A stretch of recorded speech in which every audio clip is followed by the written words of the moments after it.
जब परम पूज्य गुरुदेव की कृपा से बच्ची को नया जीवन दान मिला, आइए जानते हैं इस स्मरण में कैसे। यह मेरे जीवन की ऐसी घटना है जिसके स्मरण मात्र से मन ही मन सिहर उठता हूँ। किसी को शायद विश्वास हो या ना हो, किंतु मैं उसे परम पूज्य गुरुदेव का प्रत्यक्ष आशीर्वाद मानता हूँ। घटना 2 जुलाई 1999 की है। उस दिन हमारे घर में दीप यज्ञ था। कार्यक्रम शाम के समय था, मगर सुबह से ही हम सभी तैयारी में लगे थे। घर बर्तन सब धोए जा रहे थे। उस समय सुबह के करीब 6 बजे होंगे। मेरी 9 साल की बेटी अनिमा दौड़ दौड़ कर माँ के काम में हाथ बटा रही थी।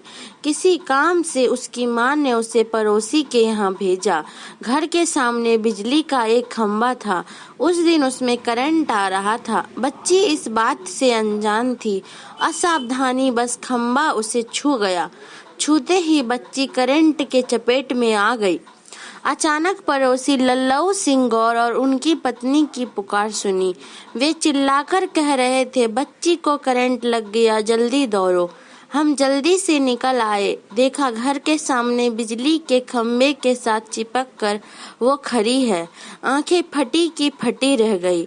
उसे उस अर्ध मृत अवस्था में देखकर हम जल्दी से उसके पास गए। संयोग से मैंने प्लास्टिक की चप्पल पहन रखी थी। एक चप्पल निकालकर उसी के सहारे खंभे से बच्ची को अलग किया।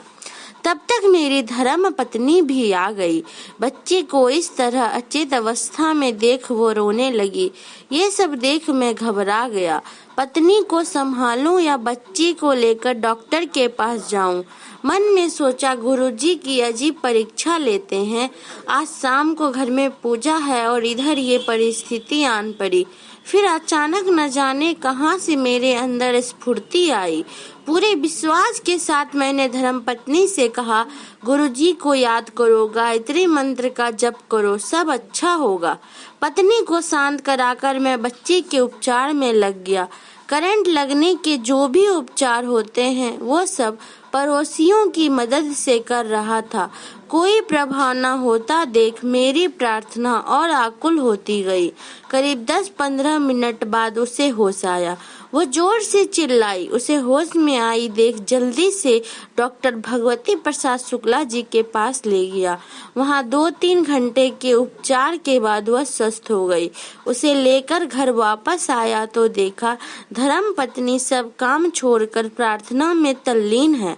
बच्ची को स्वस्थ देखकर उसने सजल नयनों से गुरुदेव का ध्यान किया और फिर शाम के कार्यक्रम की व्यवस्था में लग गई। हमारे घर की नन्ही सी वो दिया उस दिन बुझने से बच गई। इसे मैं गुरुदेव का दिया उपहार ही मानता हूँ। हमारा दीप यज्ञ वास्तव में सफल हो गया।